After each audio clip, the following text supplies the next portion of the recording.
Okay, so I'm just gonna show you how we're gonna do this 3 window, and the idea is to make it all look like one window and just case it all as one. So what we're gonna do, start off with, is we're doing a sill detail on here. So we wanna make a sill that is all one. So what I'm gonna do is I'm gonna be using 1x8 board.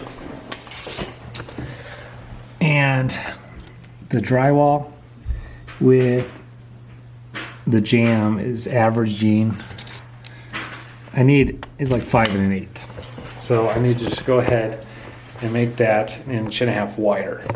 And the reason we're making it 1.5 inches wider is our casing underneath is going to be 3/4, and then we want a 3/4 inch overhang. So we want 1.5 inches wider than whatever this is.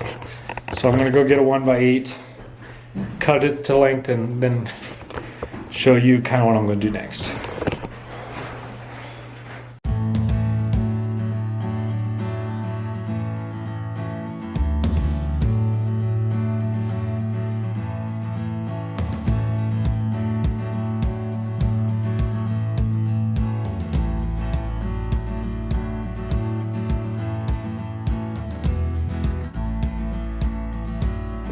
Okay, so see these marks? It's kind of hard to hold in place and film. So these are the dividers between the windows, and it's not just tight to the frame. This is from, we want to make all the frames of the windows, like the jambs, we want to make them the size of the window. We don't want to make it of the opening, the rough opening, because it usually has space, at least 1/4 inch on either side. So all these marks are from window to window. Now we held it up and squared them off, but you can just measure them if you have this one reference point. So it came over 3.5 inches from each end, because my total measurement's 107.5, but my windows are 100.5 from this mark all the way to this mark, and that's outside of the one window, outside the other. And then here, this is where the window sits between these marks. So now I'm just going to go ahead and cut these out with the jigsaw, miter saw, combination, might do a plunge cut with a skill saw.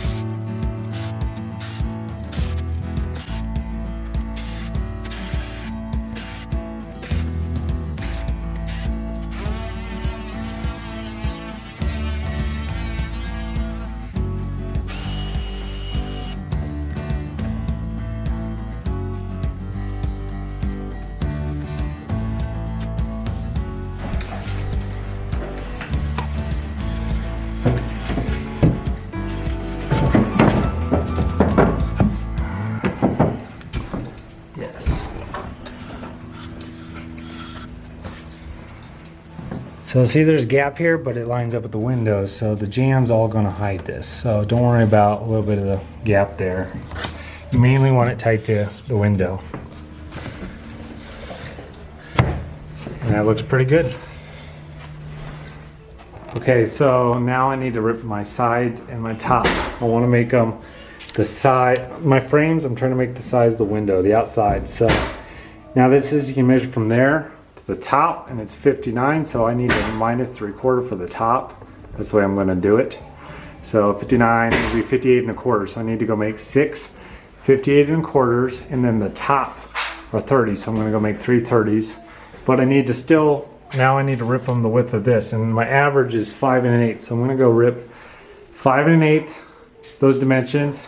And sometimes it's a little less than 5 1/8, but I mean, I'd rather have the trim stick out just a little bit so it always sits tight. You don't want the shorter side, you want the wider side. So I'm gonna go rip all the 1x6, I'm using 1x6 down to 5 1/8, and then the dimension of my verticals and my top.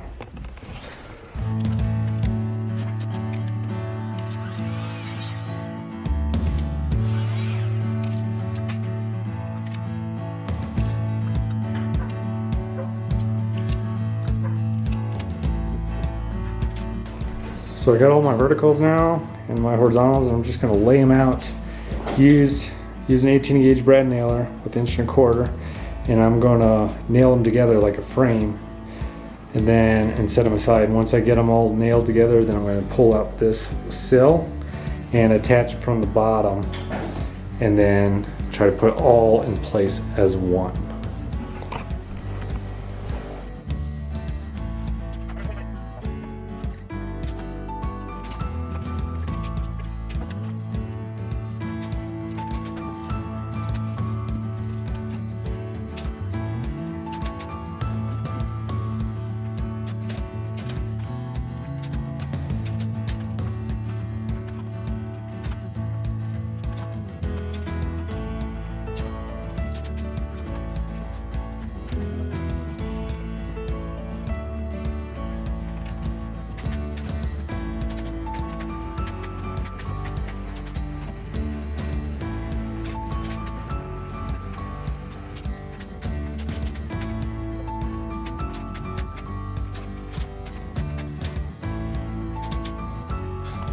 Okay, so making sure all the rip sides are down and they're all flush on the bottom. A lot of times a block helps, but make sure it's flush on the bottom. And then make sure you nail these all even, because that's the size of the outside of the frame. So now, with a little bit of help, I'm gonna come put it in this frame.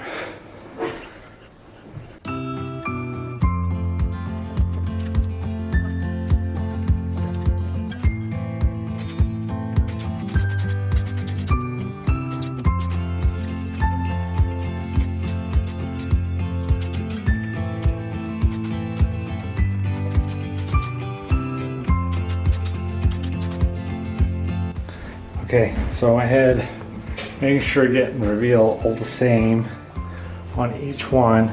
I'm still using 18 gauge nailer. I just got another one because it's different size. I'm using 2-inch deep nails and just nailing them in. The reason I like 18 gauge is they're a lot easier to repair. So, this is MDF. It doesn't need a ton of holding power. If I get, solid wood, or like this 3/4 board up here, I'm gonna go with the 16 gauge 2.5 because I got an extra thickness to go through. And but I like using the 2-inch 18 gauge nails because they're easier to hide. So I'm gonna go ahead and finish nailing this around, and then I'm gonna take a straight edge and make sure the tops revealed are up and down, and use shims. And the same thing on the sides. And then once I get that done, I can then start working on my casing.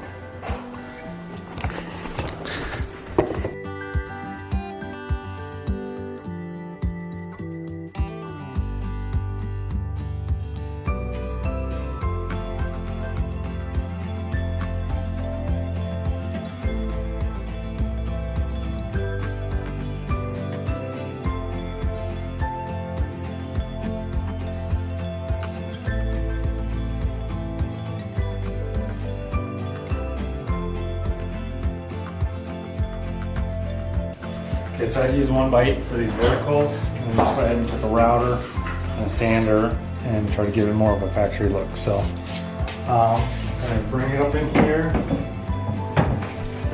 find the center, the jamb, nail it.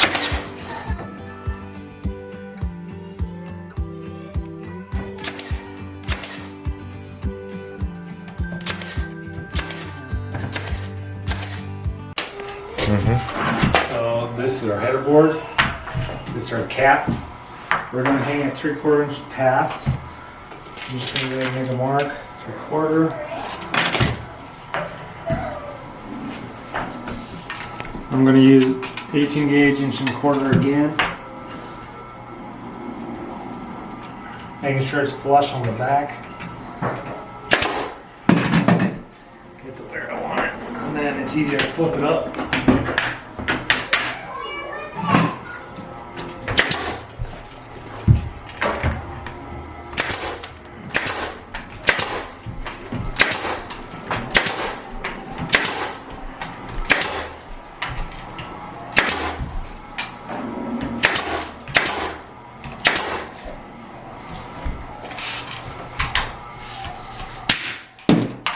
Should be a nailer for this one. Where's the 16 inch? Should be over there. So since this board's a lot heavier and a lot thicker, we're going to go with the 2.5 inch nails, 16 gauge. Okay.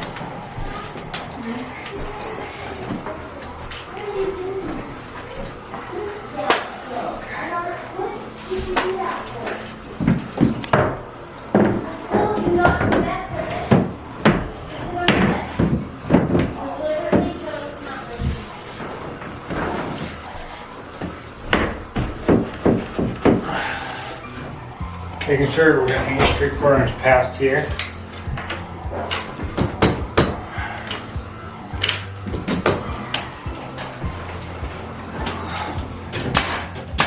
You know we got framing kings and trimmers here.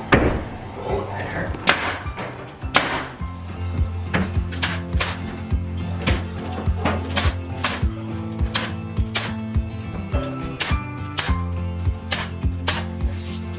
So now that's on top. Make sure you orient it, flip the cap upside down so you see the finished side down here. So now I gotta just put the bottom on. So again, we're using the same stuff as the sides, the casing, 3 1/4. Right here.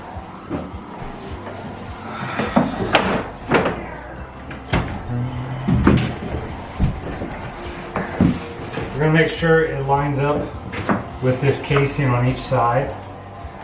It'll look nice. Just like, How's yours look? Good? could go your way, Fuzz. My way of fuzz. Right there. Okay, I'm gonna go there.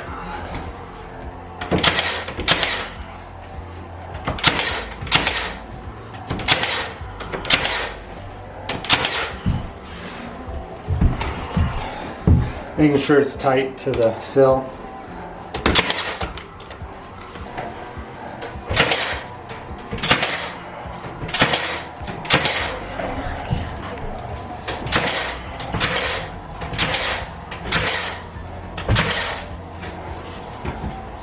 That's it, guys. That's how you do a craftsman style trim in this profile. Hopefully this helps you guys. But that's not for today. Josh out. See you next time.